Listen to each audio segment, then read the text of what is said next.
that fully funded. And my question, and I'm not sure, maybe Mr. Grossman.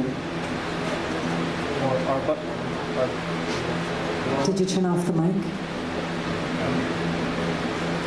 So Mr. Grossman was my tax accountant for a long time. This is Mr. Gross. Oh, I'm sorry. Okay, there we go. Mr. Gross. I'm sorry, Mr. Gross.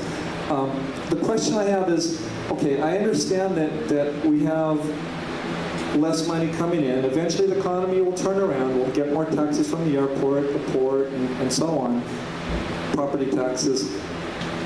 I'd like to understand where the money is going. Is it mostly pensions? I'd like maybe to have some more insight into why we can't seem to control those costs. Where is the money going? And that's my question. So the short answer, and Mr. Gross can give a brief extended answer, the short answer is labor costs. Those are increasing. If I heard him correctly, at every meeting, a great percentage of the increase is the increase in labor costs. Now, he also mentioned that we cut 800 positions over a long period of time, and still that there is that. Did you want to add anything? Labor costs. Hi, my name is Faith Palermo. My name is Gloria Montes de Oca. We're both volunteers at the Senior Center. By the way, the Senior Center has 105 volunteers. So for all of you here that volunteer there, keep it up. Good job. And all of us want to thank the volunteers. You had mentioned you volunteer 120 hours. Faith, thank you. The volunteers do, yes, they do keep it running, and so I want to thank you for that. I just, for the past few months, I became a grandmother for the first time, so I went to Florida. I've been gone 2.5 years. And the puzzle room, when I came back, it was terrible. It was a mess.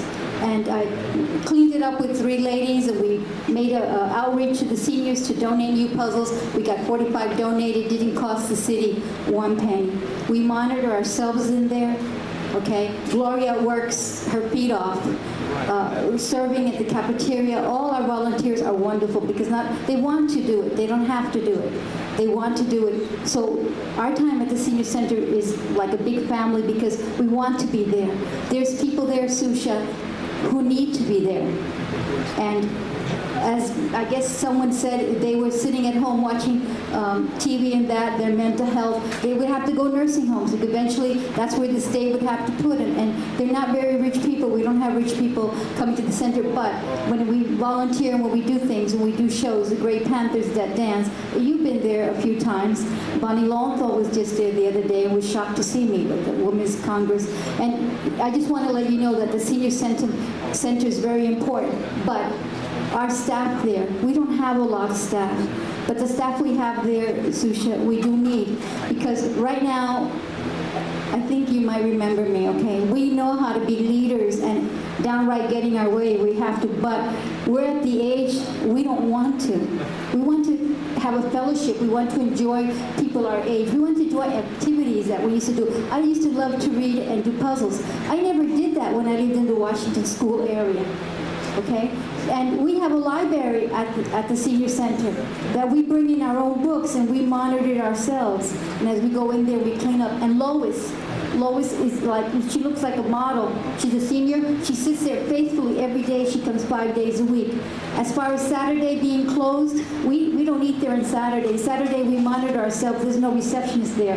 There's only 1 or 2 staff on Saturday. I know the electricity, maybe the AC is a little high. We play bingo on Saturday. We do puzzles. We entertain ourselves in whatever we can. We have Peter that comes in, plays piano. He doesn't get paid for it, but while we're eating, he'll play piano. We just want you to know that. I think we're cheap, okay? We run on a very cheap budget, but the staff that supervises us, Shelley and Jean and Barbara and Eileen, we need them because they handle the volunteers that come in. They supervise people. If there's a problem, we don't have to worry about doing art ourselves. Those days are beyond us. We hope they're beyond us. We can call Shelley or Jean. The other day we had someone go ballistic.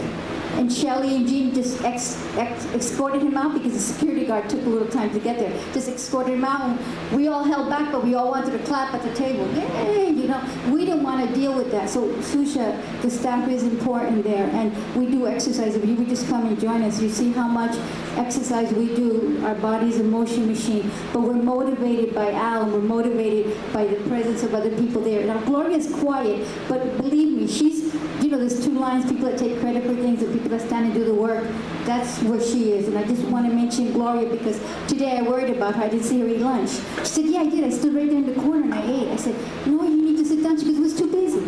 And we have wonderful seniors, and they've given a lot, and I don't think that they should be put aside. Besides, we don't have the longevity. Your investment in us is not long, you know. Oh my God. The children have many long years, but there will come a time because of illness. If you So take away, that's the Faith I know. Say it like it is. So Faith Palermo, what shocks me is that you're even going to the senior center. So I don't know how 20 years I passed. have been invited for 12 years to go there, and I was so busy. You know what happened in my Yes. neighborhood. Yes. Okay, that I couldn't go, but I'm enjoying it now. And when I was in Florida, I was bragging about how wonderful the senior center is in Long Beach, and So I couldn't wait to come back. Just in recognition of all the volunteers and the 105 volunteers, I think what we're going to also ask our Parks Department is there an opportunity for more volunteers to help out, to help us, to help preserve some of the programming, and even some intergenerational work, have more volunteers that are senior citizens, maybe not even senior citizens if they're available, 50 and older, to come help with the children's program. So hopefully that's one of the things that we'll get a clear idea of, but you remind us that the volunteers really are the backbone of any community. And I know you did that in the Mothers Brigade at the Washington Middle School. She helped start that group when there were too many gangbangers trying to intersect with our kids crossing the street to go to school. She started this group, so I know that's how this city came together, and that's how we're probably going to have to go forward. So thank you, Faith, for being here, as well as the others that are here from the Senior Center. I've lost track of the hands. The gentleman in the back. Hi, my name is Tom. Just heard about this meeting about a half hour after it started. From what I've heard, the new paramedic plane sounds good. Congratulations to the new fire chief here. A few minor comments on the senior center. I wasn't asked about exercise room, no supervision, volunteers. I think all that's been covered. Sounds like they got more volunteers than they have windows in the place.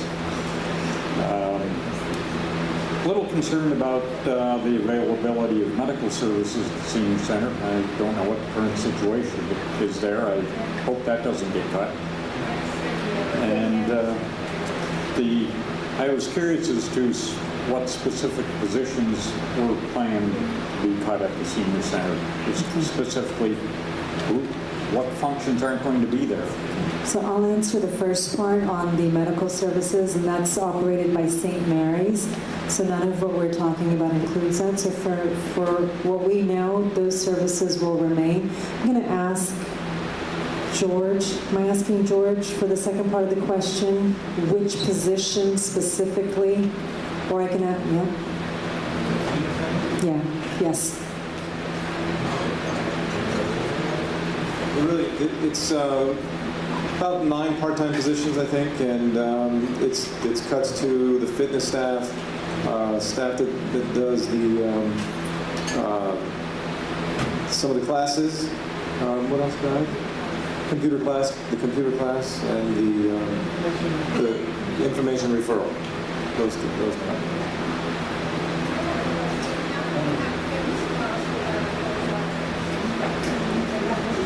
Oh, the question is how can you have a fitness class without a fitness instructor? It is true that fitness instructor is there to make sure people are using the equipment properly.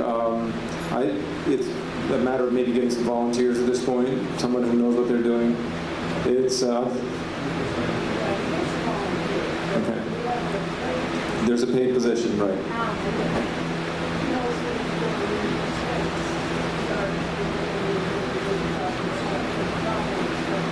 Agreed. let me not take it as a back and forth. Was that it on the positions? And your comment is that the part-time paid fitness instructor is essential. Yes. And yes, absolutely, and we're receiving that information. Ron, did you have another? Yeah.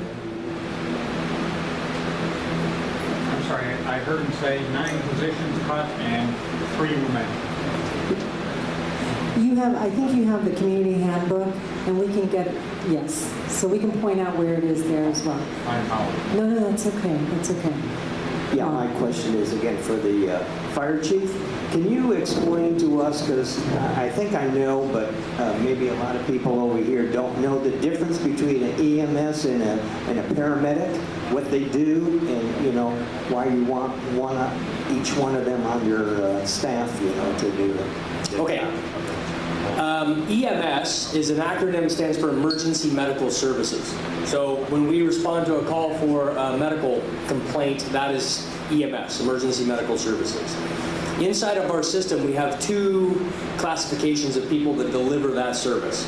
We have all of our firefighters in the city, including all of our lifeguards, our full-time lifeguards, are emergency medical technicians, EMTs. It's the class, many people take it at the local community college. It's 6 months long, and it gives you a little bit more advanced skills for emergency medical service than, say, your run-of-the-mill Red Cross basic first aid course. Every firefighter in the city is that way. In the second tier, the higher level of skill, are paramedics, nationally registered emergency medical technician paramedics. This is a 6-month intensive program that's comprised of about 4,000 hours of didactic training, classroom training, followed by a month-long of in-hospital hands-on training in an emergency room, followed by roughly 2 months of clinical trials and out in the field being precepted by paramedics. So currently in Long Beach, we have 96 people in the organization that are licensed paramedics. I happen to be one of them. But the reality is I'm not responding on those calls now, but most of our people in the department are licensed paramedics. So, answer your question? Are there any other questions? Yes. My name is Joanne Sayers, and I want to. I exercise and work out here at this park, and it's been a wonderful thing. My doctor is very pleased with the results that I've had because of the program that we have here. And there's not many of us, maybe 15 or 20 of us, that work out 3 days a week here, and we have a Zumba class on Tuesday that's really, really good. And it's a senior exercise program, and I would just hate to see it cut. I mean, I know, you know, but anyway, I just wanted to put in a plug for it. I too love Wesley and Connie. I mean, they've just been great for our supporting the seniors that come here to this park. Thank you, Joanne. Are there any final questions? Faith, just briefly. Just briefly, I told him he asked me to say. St. Mary's is not the only one that helps us out with all our medical. The dear workers, the staff that gets paid, during the year I'd say maybe 40, anywhere from 40 to 50, coming from all acts of Alzheimer's, people that have overdosed with the wrong medications being taken together, the cholesterol for the heart, the main heart artery. They come in and do all that free. And the one that coordinates that is the staff, because the volunteers, we have no authority to call someone and come, and it wouldn't give any pull anyway. But these dear people, not only do they come and tell us about our health and give us one-on-one, they do surveys, they also test us for the bone density. That's an expensive thing. And give out samples and literature that we wouldn't have access to. What the Medical Association says now is what we can do to stay healthier. So it's not only St. Mary's, Sushi, I just want to let you know. Thank you, I appreciate that. I just wanted to wrap up what we discussed today. Clearly, you all, regardless of which program you're here advocating for, what your questions are, what you tell us, is that quality of life matters. What you also tell us is that quality of life takes a different definition depending on whom you ask. And our job as a council is to balance that, to be sure that remains the balanced city that we all love living in. None of us want to see a city that's purely public safety and all services go away. What I heard today, I know we both heard this, is between the children and the seniors, we are offering force multipliers for our public safety officers. If our kids are busy, if they're educated, if they have things to do, and hopefully interacting with our senior generation, that there is that after-school learning that can take place, life learning, and that keeps our kids certainly out of trouble and away from harm. But you're also telling us that you recognize these are tough times. We don't have the answers, all the answers. We have some of them. We have some places where we can look. I know we have a great staff. I will commit to you, I assure you, one thing I know is that you have the right team today that's assembled between city manager and department head and the council. The council doesn't always agree on things, but I am affirmed that this is the right team for this problem. I'm confident of that. This much I know. And on that faith, I'm going to go into the next 3 weeks doing the best I can and trusting that my colleagues want all the things that we want to. They live here. We all want the same things at the end of the day, regardless of political affiliation, regardless of what orientation that may make us slightly different. At the end of the day, when it comes to living in this community, we want the same things. I assure you of that. I know we have the right team in place. Right city manager, right department heads, right fire chief, police chief. All the mechanics are here. We just have to do the right thing with what little we have. And so I want to ask for your patience, your endurance, and your understanding, because we're going to do the best we can. I want to thank Ken from Hot Java for doing his part and making sure you are properly refreshed with refreshments in this very hot room. So thank you, Ken.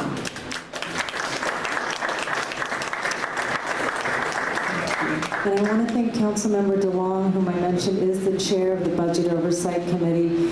We all have families. He has little kids. I have a little one, and it kills both of us when we don't tuck our kids into bed. But he's here because he wants to hear what individuals throughout the city have to say. And I want to thank my staff for giving up their night and for all of the sacrifices you make, and the community for the sacrifices you make to be heard. So thank you, and we'll keep talking. Please come to council meetings if you feel that you can, but know that you are being heard, and know that every bit of it pains us just as much as it does you. Thank you.